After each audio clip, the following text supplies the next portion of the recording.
Can you But say that again? yeah, Merkel's called Putin today, and they spoke for about 2 hours. Because I'm recording, So, that's why. yeah, okay, right. And we don't completely know why. There's been a rather interesting summary on the Kremlin's website, but it's always very elliptical and short. But um, and of course, it's one-sided because it's the Russian side of things. But from what I can gather, she was basically coming down very much on Putin's side with the Ukrainians for once. So maybe there's a push now to see that business sorted out once and for all. The agenda was Ukraine, or There were two topics. One was obviously the health crisis, where, by the way, the Germans and the Russians have been following very similar policies and paths, and we'll talk about that soon. But the other, as I said, was Ukraine, and that was quite very, very interesting what they were talking about there, if you believe what the website, the Kremlin website is saying. But she seems to have criticized the Ukrainians for a change and admitted that they didn't seem to be carrying out their end of the bargain. In other words, the Minsk agreement. And I don't quite know what that means, but it may very well be that she's now decided that with everything going wrong in her relations with the US, she should try and make a final push to get this thing cleared up, because the pressure to get the thing sorted with from the business community is now becoming extremely strong. Remember, the German economy is going to be in a very deep crisis, like everyone else's. So anyway, we need to keep an eye on this. I mean, Merkel, I can't stand her, but she's always an interesting person to watch. I mean, she's like one of those spiders sort of crawls around. She's very, very calculating in her moves, and she's sort of, you can see her slowly weaving some kind of plot. And I think Putin, who knows her very well by now, knows exactly what she's about. But that they spoke for such a long time and so intensely is quite interesting. So we'll see what it's about. Clearly, a telephone call that has been that was set up over several days. So I mean, she didn't just call him out of, she didn't pick up the phone and say, "Give me Mr. Putin in Moscow." She was, this is carefully prepared, and with all the foreign policy people on both sides listening in and making all the kinds of recordings that no doubt they do. So we'll see what comes of this. Any news from Macron? Right. Well, that is a very good question. I mean, we will come to him in relation to the European policies shortly in a video we're going to do. But as I understand it, I mean, at the moment, he is again seeing, after a sort of, his popularity rose, it's now falling again, and people are beginning to question much of the approach that he's been taking to the whole crisis. And apparently, one of the reasons he's piled into Euro bonds so much, even though he knows they're not going to come, is because he's sensing that his popularity in France is again starting to slip. So it's an odd business. He's also, as I understand it, fallen out badly with Johnson in Britain, who was, remember, his erstwhile ally at one time. But Macron again bears watching. Coming back to what we said a moment ago about Merkel and Putin, I don't think he will like the fact that Merkel telephoned Putin and talked about Ukraine without informing him first and without having him in on the call.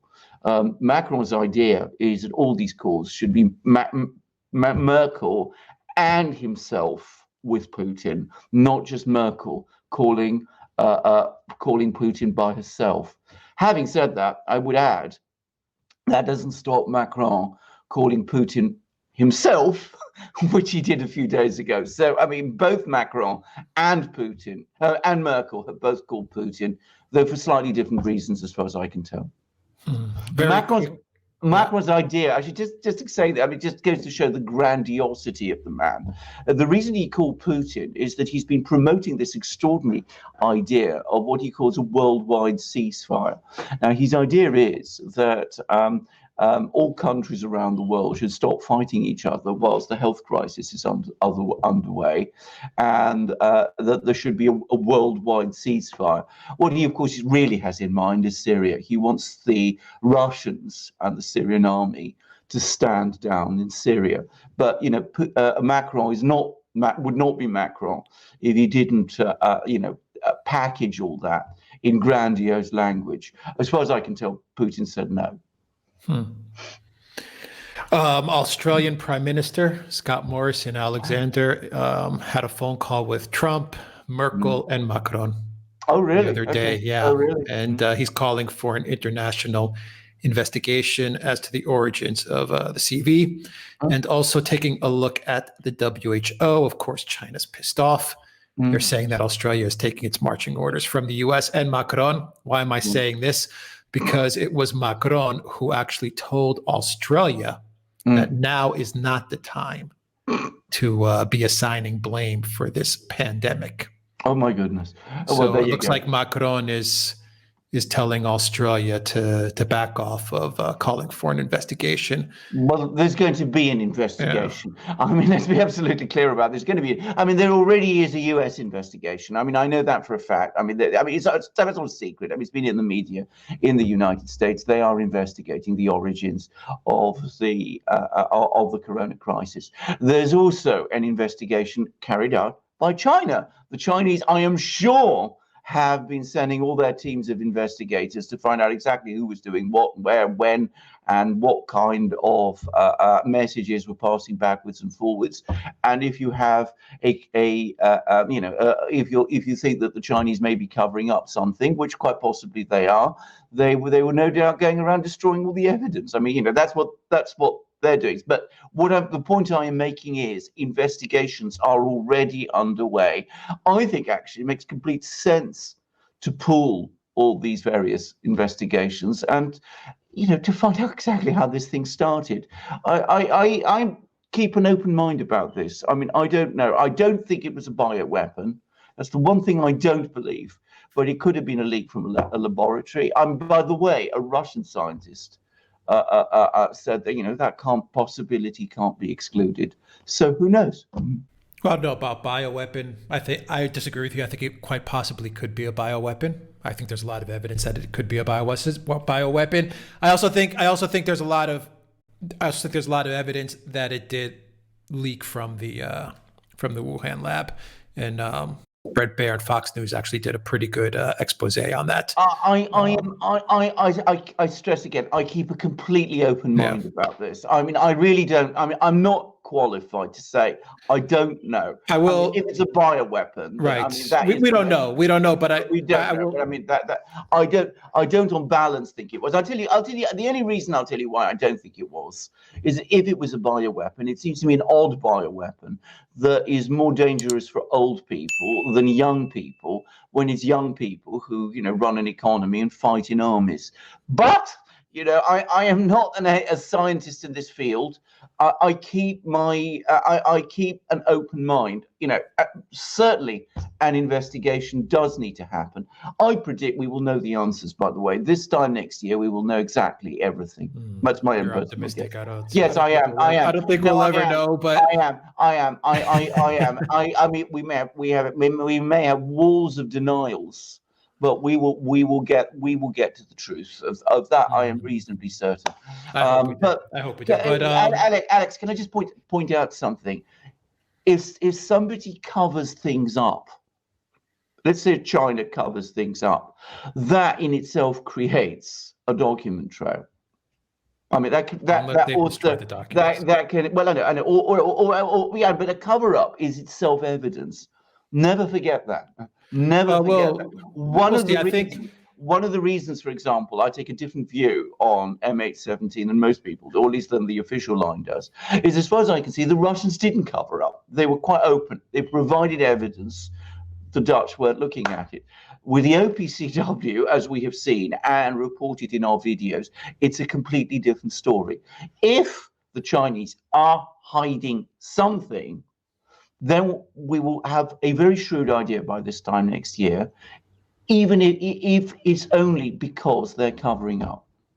That's Well, what I think. we don't know. It's all speculation, but It is I do speculation. think it's interesting that the entire narrative of the wet market and the bat and all of that stuff has pretty much faded away, and no one's I even think, talking about that. no, So I think that's I think we why do have an understanding that this thing, one way or another, originated in a laboratory in Wuhan. right.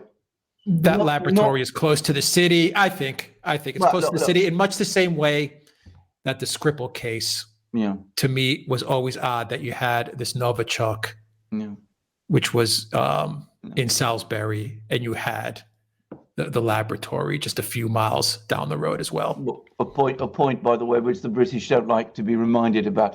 Alex, I keep an open mind about this laboratory thing.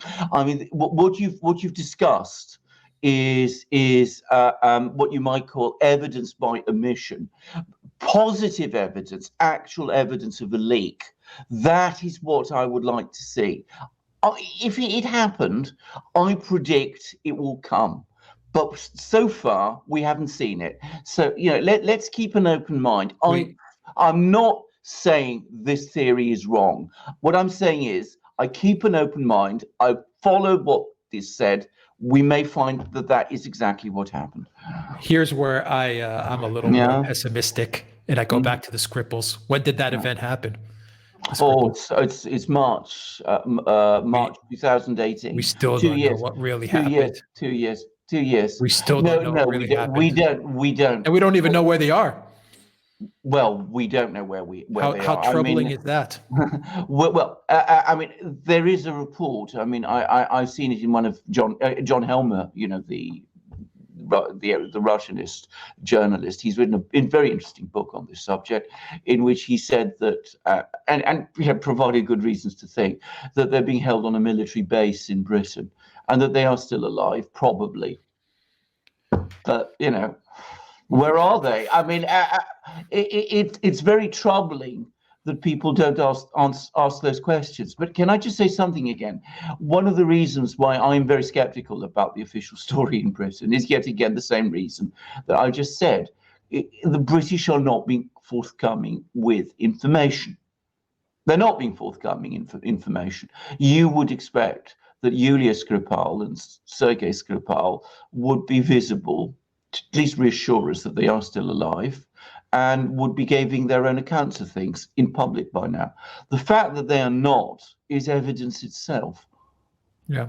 It's evidence itself. So, I mean, always remember that. I mean, and by the way, when I say evidence, I think it's also evidence that a court could work with, if it ever came to a court. So, we shall see. All of this is happening in the UK as well. Well, in the UK as well, you can't find where Yulia and Sergei Skripal are.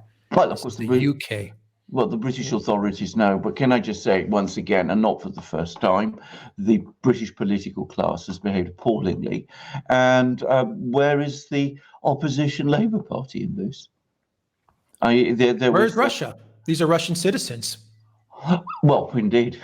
As I understand it, they do bring it up, and it does appear in their media from time to time. But certainly in the West and in Britain itself, nothing. Nothing. It's not a non-story here. It's an un-story here. It's not reported. What a tragedy. No. Okay. Let's get to our video. Mm-hmm.